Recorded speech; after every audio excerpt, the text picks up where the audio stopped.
नमस्ते। कुछ तो रिश्ता होगा पिछले जन्म का तुमसे, यूं ही नहीं मिले हो जाने वफा तुम हमसे. या आजच्या व्हिडिओमधल्या माझ्या दोन फेवरेट ओळी. अक्षय तृतीयेच्या सर्वांना हार्दिक शुभेच्छा.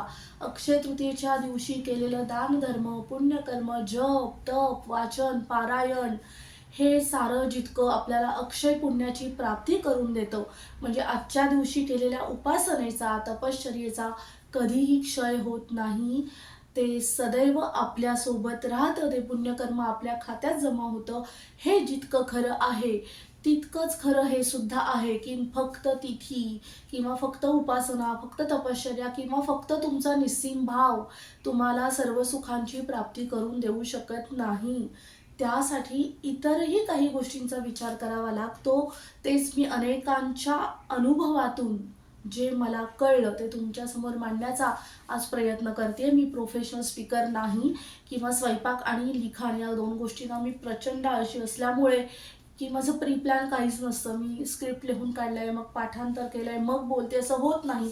मला 15 मिनिटं आधी वाटलं की आज अक्षय तृतीया आहे आणि या दिवशी घेतलेले खूप छान निर्णय केलेल्या इन्व्हेस्टमेंटसुद्धा कशा प्रकारे क्षय झालेल्या आहेत ऱ्हास पावलेल्या आहेत याची उदाहरणं जी माझ्याकडे आहेत ती तुमच्यासोबत शेअर करावीशी वाटली, म्हणून हा डायरेक्ट व्हिडिओ करते.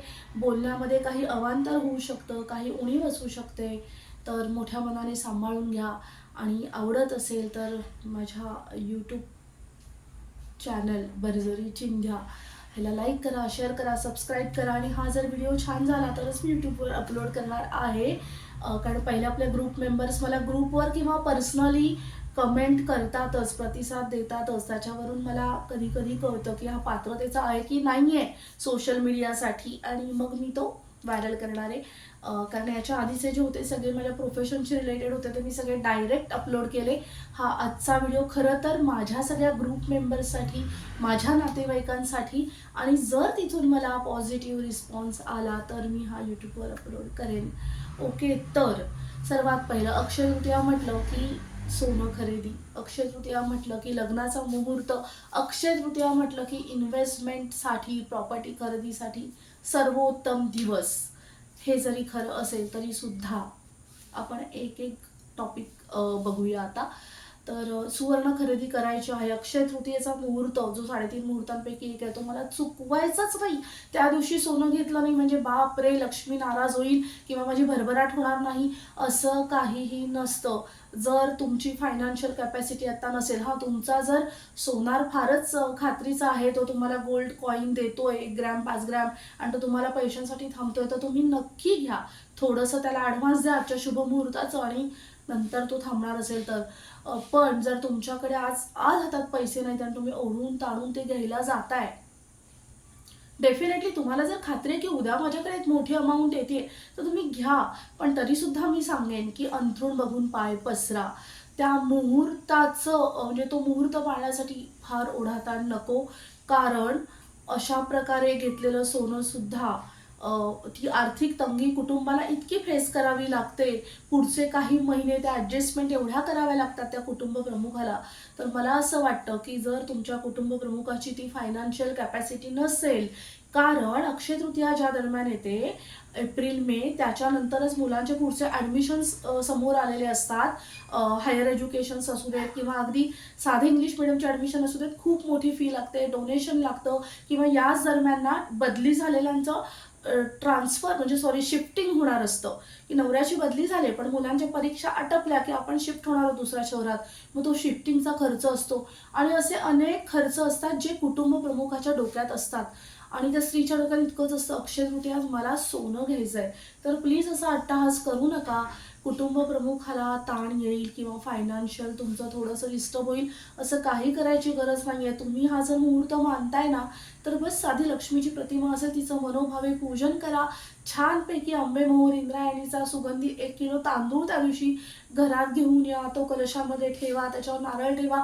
ते सुद्धा म्हणजे अन्न हे खरं म्हणजे मला असं वाटतं की सोनं जसं जमिनीमध्ये जे मिळतंय ना, तर अन्नधान्य खरं सोनं आहे जे आपल्याला जे आपलं आरोग्य सांभाळतं. इव्हन आपण जिवंतच त्याच्यामुळे आहोत. तर सोनं खूप पैसा असल्यानंतर घ्यायचं ॲक्च्युअल सुवर्ण, पण जे रोजच्या नियमाचं म्हणजे शेतकऱ्यांच्या घामाने निर्माण झालेलं जे सोनं आहे आणि ज्याच्यामुळे आपण जिवंत राहतोय आणि आयतं आपल्याला ते मिळत आहे कोणतेही कष्ट न करता. ते पीक लावल्यानंतर आपल्याला काळजी करायची नाही, अकाळी पाऊस पडणार आहे का, किंवा मला निसर्ग साथ देईल की नाही, काय होणार आहे, किंवा त्यांचं जे काही मी स्ट्रगल जवळून बघते तसं काहीच न करता तुम्हाला आयतं सोनं मिळतंय रे काळ्या मातीतलं. तर प्लीज खऱ्या सोन्या खरेदीची मीन्स, खरं सोनं मीन्स ज्याला तुम्ही 24 कॅरेट गोल्ड म्हणता ते घ्यायची जर कॅपॅसिटी आज नसेल तर प्लीज 1-1.25 किलो खूप छान तांदूळ आणा. जरी तुम्ही ऑलरेडी 30-50 किलोचं पोतं भरलेलं असेल तरी सुद्धा नक्की तांदूळ खरेदी करा आणि त्याला छान हळदीचं स्वस्तिक काढून कलशामध्ये पूजन करा. आणि माझ्या घरामध्ये धनधान्य सुख समृद्धी ऐश्वर आरोग्य सदैव राहो याच्यासाठी प्रार्थना करा. ओके. दुसरं, अक्षय तृतीयेच्या दिवशी ओढून ताणून काढलेला लग्नाचा मुहूर्त.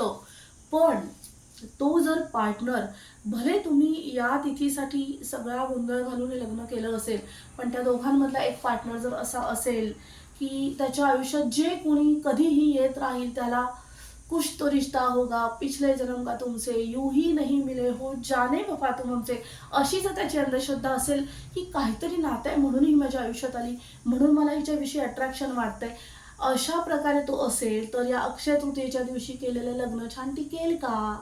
जर ते नातं अक्षय राहायला हवं असेल तर तुमच्या पार्टनरचं मन अस्थिर असून चालणार नाही.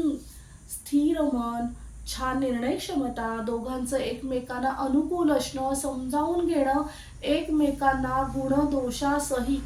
दोषासहित स्वीकारणं.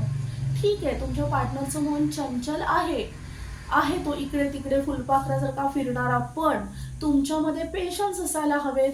त्याची ती सुद्धा गोष्ट तुम्हाला मायेने सांभाळता यायला हवी. मग ते पार्टनर कोणीही असेल ना, मेल किंवा फिमेल, कोणीतरी एक चंचल असू शकतं किंवा कोणाची तरी काही निर्णय चुकू शकतात, कोणीतरी एखादं अविचारी असू शकतं खर्चाच्या बाबतीत, नात्यांच्या बाबतीत, निर्णयाच्या बाबतीत. तर ते सगळं जर तुमची शांतचित्ताने सांभाळून घेण्याची तयारी असेल तरच ते नातं अक्षय राहील. मग या दिवशी विवाह झाला म्हणून ते अक्षय राहणार आहे का? तर नाही राहणार. हेच मला सांगायचं आहे. तर एक झालं अक्षय तृतीया म्हणजे सुवर्ण खरेदी, टॉपिक क्लिअर. दुसरं झालं अक्षय तृतीया म्हणजे लग्नाचा मुहूर्त, टॉपिक क्लिअर. मुहूर्तापेक्षा मनस्थिती जास्त महत्त्वाची असते. कायम संयमित मन, मग तुमचं रागावर, वासनेवर किंवा तुमच्या म्हणजे मी तर ना खरेदीची ॲडिक्ट आहे. म्हणजे मी खूप अस्वस्थ झाले की शॉपिंग हा माझा एवढ्या वर्षांचा फॉर्म्युला होता जो आता खूप कंट्रोलमध्ये आहे. आता मी अस्वस्थ म्हणून शॉपिंग करायला जात नाही. तर हा सुद्धा एक खूप मोठा अवगुणच आहे की मग त्या दिवशी इतकी जास्त शॉपिंग होते किंवा ती इतकी अविचाराने होते की त्या दिवशी घेतलेले जे ड्रेस असतात की मनस्थिती माझी ठीक नाही म्हणून मी शॉपिंग करते असं ज्यावेळेस तो पैशांचा ॲक्च्युली नाश झालेला असतो. कारण तो चॉईस चांगला निघालेलं नसतं, मला जे हवं ते मिळालेलं नसतं, पण नाही मला टेम्पररी बरं वाटायला पाहिजे म्हणून, किंवा मग हॉटेल्सचं खाणं. तर हे सुद्धा खूप मोठे अवगुण आहेत.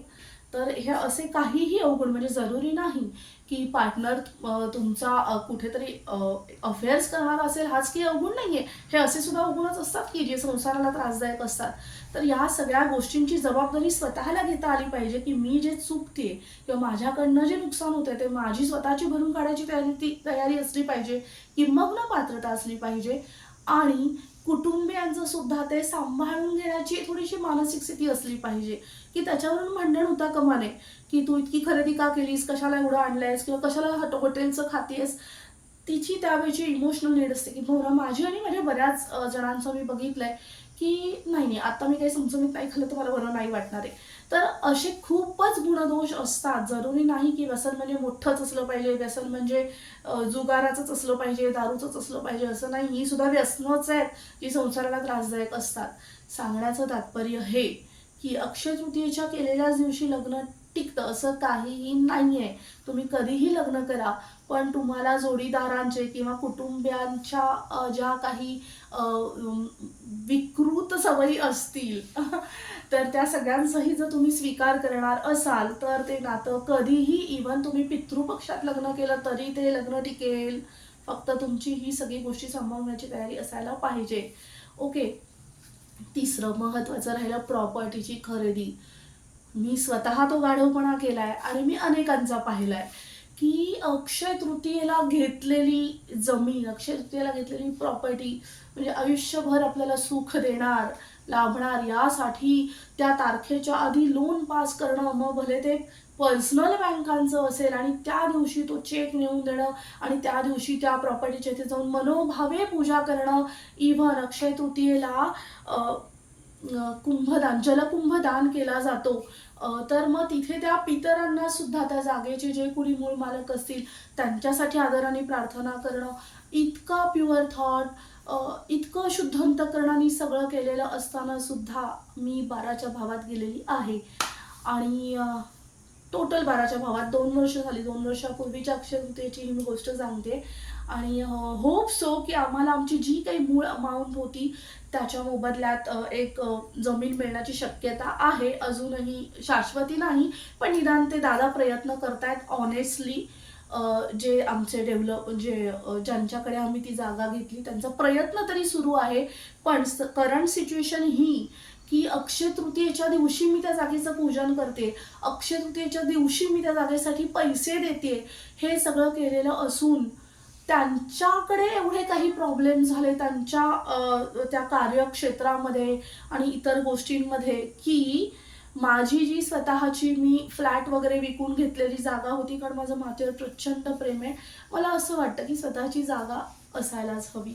वाटायचं, तो भूतकाळ होता, आता वाटत नाही. आता मी जे आहे त्याच्यात प्रचंड आनंदी आहे, की काय करायचं सगळं इट्स ओके. माझा प्रत्येक क्षण आनंदाचा असणं महत्त्वाचं आहे, प्रॉपर्टी महत्त्वाची नाही. पण मी पूर्वी तशी होते. तर याच्यामध्ये मी इतकं नुकसान झालं की त्या पर्सनल केलेल्या लोनचे आम्ही हप्ते भरून भरून भरून रसातळाला गेलो. आणि जी माझी अर्धा एकर जागा होती, 20 गुंठे, जी माझं जीव होती, ती सुद्धा विकली. कळतंय का? म्हणून कुठल्याही मुहूर्तावरती असं नका अंधश्रद्धेने वागू. आपली कॅपॅसिटी बघा. ओके. अक्षय तृतीयेला लग्न करताना मी मनाने हेल्दी आहे का, माझा पार्टनर कसाही असेल तरी माझी सांभाळायची तयारी आहे का, माझं ते प्रेम अक्षय आहे का, त्या प्रेमात वितळून नाही जायचंय तर विरघळून जायचंय मला, ही तयारी असेल तर अक्षय तृतीयेला लग्न करा, तर ते टिकेल. आणि अक्षय तृतीयेला प्रॉपर्टी खरेदी जेव्हाच करा जेव्हा तुम्ही फायनान्शियली सक्षम आहात, तुमच्याकडे ठरलेली सॅलरी महिन्याला येणारच आहे आणि ती सुद्धा वेळेवर येणार आहे. असं नाही 3-4 महिन्यांनी एकदा पगार होतोय, त्या 3-4 महिन्यामध्ये वाट लागते भल्या भल्या सॅलरी घेणाऱ्यांची सुद्धा. तर सांगण्याचा उद्देश हा आहे की मुहूर्तासाठी ओढाताण करू नका. तुमचे इतर सगळे पैलू महत्त्वाचे असतात. तुमचं नातं, तुमची प्रॉपर्टी अक्षय होण्यासाठी, तुमचं ऐश्वर्य अक्षय टिकण्यासाठी. कळतंय का? मला जमलंय का? प्लीज कमेंट करा यूट्यूबमध्ये. आणि जर ग्रुप मेंबर्स तुम्ही पाहत असणार आहात तर मला पर्सनल केला तरी चालेल, पण मेसेज करा. म्हणजे एकतर प्रोत्साहन मिळतं, काय चुकतं हे कळतं, किंवा ज्या विषयावर मी बोलू पाहते त्या भावना इतरांपर्यंत पोहोचतायत ना, हे कळतं. त्यामुळे तुमच्या कमेंट, तुमचा प्रतिसाद खूपच आवश्यक आहे. धन्यवाद.